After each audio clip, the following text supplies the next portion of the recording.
देश प्रदेश की शुरुआत करते हैं बारिश से जुड़ी खबरों से। गुजरात के कई इलाकों में बारिश और बाढ़ के हालात खराब होते जा रहे हैं और एक के बाद एक जो तस्वीरें सामने आ रही हैं वो बता रही हैं कि स्थिति किस तरीके से बेकाबू हो रही है। ये जूनागढ़ की तस्वीर है जहां आसपास नदियां उफान पर हैं और एक कार को पानी में से निकालने की कोशिश की जा रही है। कार में से एक व्यक्ति कूदकर पानी में तैरता हुआ पहले ही अपनी जान बचा चुका है।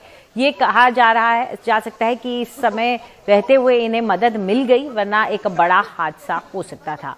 स्थिति कितनी भयावह है इसका अंदाजा इस बात से लगाया जा सकता है कि जूनागढ़, पोरबंदर और गिर सोमनाथ से जुड़ने वाले सभी नेशनल हाईवे और स्टेट हाईवे इस वक्त बंद हैं। यहां फसलों को भी काफी नुकसान पहुंचा है।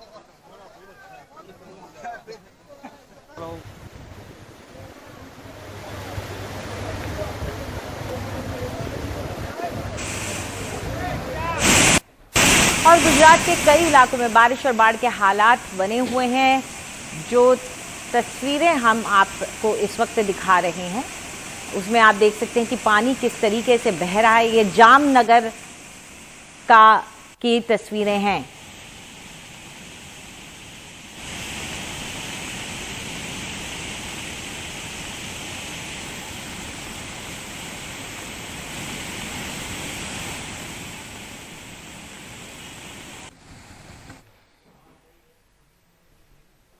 और गुजरात में जामनगर जिले में जमकर पानी बरस रहा है। यहाँ के कई इलाकों में कल कुछ घंटे के अंदर 4 से 14 इंच तक बारिश हुई। जामनगर तहसील में बने बांध के सभी 17 गेट खोलने पड़े। विक्टोरिया ब्रिज के नीचे के इलाके में कुछ ट्रक डूब गए। दर्जनों गांवों में भी पानी भर गया।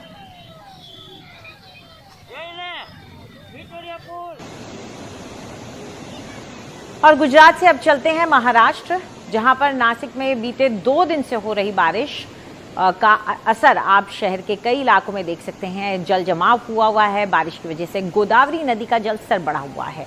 नासिक के कई मंदिरों में भी जल भराव दिख रहा है। त्र्यंबकेश्वर शिवा मंदिर के करीब भी सड़कों पर जल जमाव होने की वजह से लोगों को दिक्कतें आ रही हैं। इसके साथ ही शहर के कई जगह ऐसी ही हालात नजर आ रहे हैं।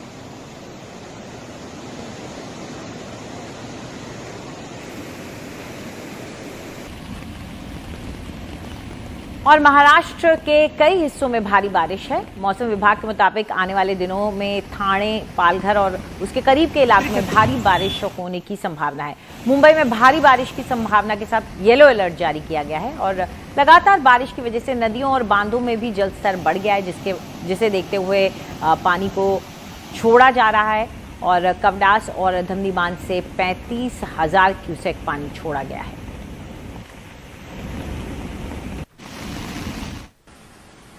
और अब रुक करते हैं ओडिशा के अंगुल का, जहां पर एक पुल गिरने का हादसा हो गया है। इस हादसे में एक मालगाड़ी की कुछ बोगियां भी नदी में गिर गई हैं। ये सब भारी बारिश की वजह से हुआ है।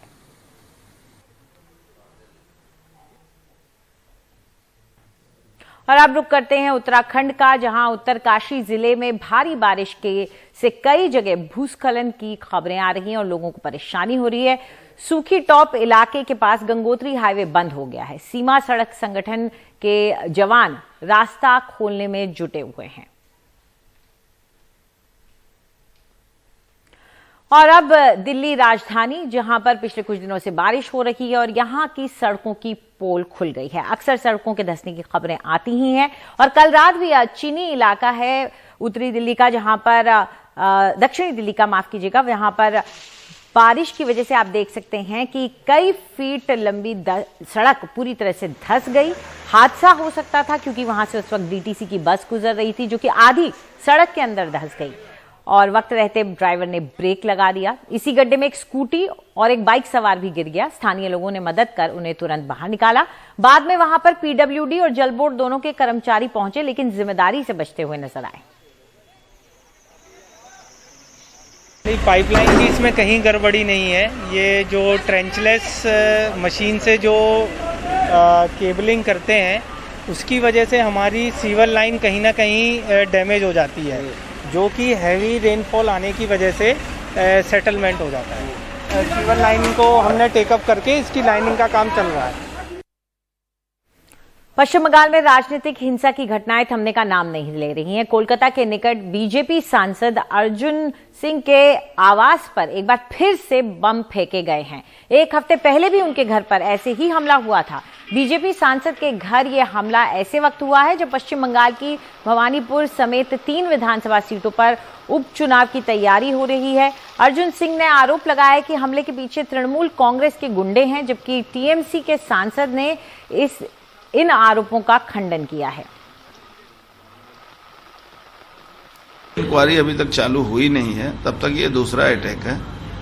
मुझे लगता है कि सत्ताधारी पार्टी जो है वो एनआईए को भी चैलेंज कर रही है कि तुम इंक्वायरी क्या करोगे, मैं फिर मारता हूं। तो ये सिस्टम को चैलेंज किया जा रहा है, देश के संविधान को चैलेंज किया जा रहा है। और सबसे बड़ी बात है कि वहाँ जो लोग रहते हैं, अभी पुलिस वाले जाकर सबको परेशान कर रहे हैं। जो अपराधी हैं मार के भागे उनके पीछे नहीं जा रहे हैं, लेकिन जो लोग वहां रहते हैं उनको परेशान किया जा रहा है।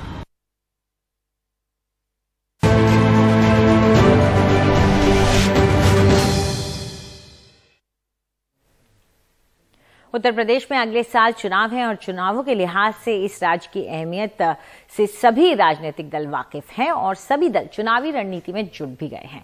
कांग्रेस की बात करें तो क्या प्रियंका गांधी उत्तर प्रदेश में कांग्रेस का चेहरा होंगी? इस सवाल को हवा मिला कांग्रेस नेता सलमान खुर्शीद के एक बयान से। लखनऊ में प्रेस कॉन्फ्रेंस के दौरान उन्होंने कहा कि गठबंधन से भी इनकार नहीं है। क्या प्रियंका गांधी वाड्रा आने वाले यूपी चुनाव में कांग्रेस के सीएम पद के चेहरे के तौर पर मैदान में उतरेंगी? प्रियंका गांधी 3 दिनों के यूपी दौरे पर थीं और इसी दौरान ये सवाल उठा। पार्टी के वरिष्ठ नेता सलमान खुर्शीद ने इस सवाल को सिरे से खारिज नहीं किया। हम इस लड़ाई में उतरे हैं और इस चुनाव का सामना कर रहे हैं एक चेहरा लेकर, जो चेहरा माननीय प्रियंका गांधी का है। वो दिन रात काम कर रही हैं कि हम चुनाव में सफल हों और सशक्त रूप से चुनाव लड़ें, वही हमारा चेहरा है। उसके आगे मुख्यमंत्री का चेहरा या किसी और मंत्री का चेहरा, उस पर उचित समय पर वो घोषणा करना चाहेंगी तो वो घोषणा करेंगे। सलमान खुर्शीद ने किसी दल के साथ गठबंधन की संभावना से भी इनकार किया। गठबंधन दिल से होता है, अगर कोई दिल से आके जुड़ना चाहता है तो जुड़े, लेकिन गठबंधन जो है सिर्फ हिसाब किताब करके नहीं होता है।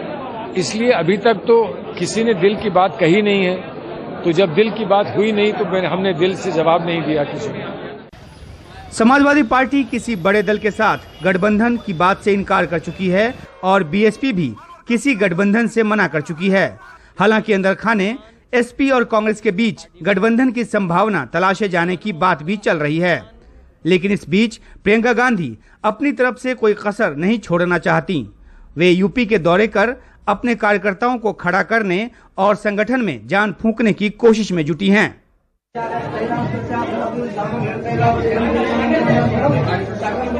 रविवार को जब रायबरेली के हनुमान मंदिर में दर्शन करने को प्रियंका गांधी पहुंची तो पुजारी ने आशीर्वाद के साथ सलाह भी दी कि वे रायबरेली ही आकर रहें। अब उत्तर प्रदेश को आपकी जरूरत है, ये हनुमान जी के पुजारी के नाते कह रहा हूँ, आप अपना निवास स्थान रायबरेली बनाइए और यहाँ रहिए।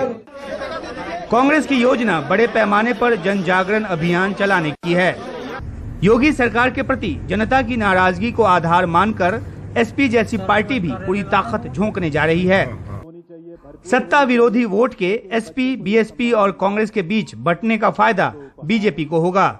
सवाल है कि क्या किसी गठबंधन की सूरत में प्रियंका गांधी को कांग्रेस के सीएम का चेहरा घोषित किया जाएगा?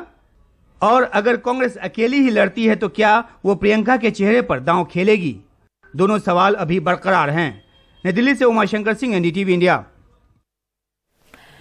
खबर मध्य प्रदेश से, जहां के धार में पुजारी की हत्या का मामला सामने आया है। ज्ञानपुरा में हनुमान मंदिर के एक पुजारी की 3-4 अज्ञात बदमाशों ने लाठी डंडे और पत्थर से पीट कर हत्या कर दी।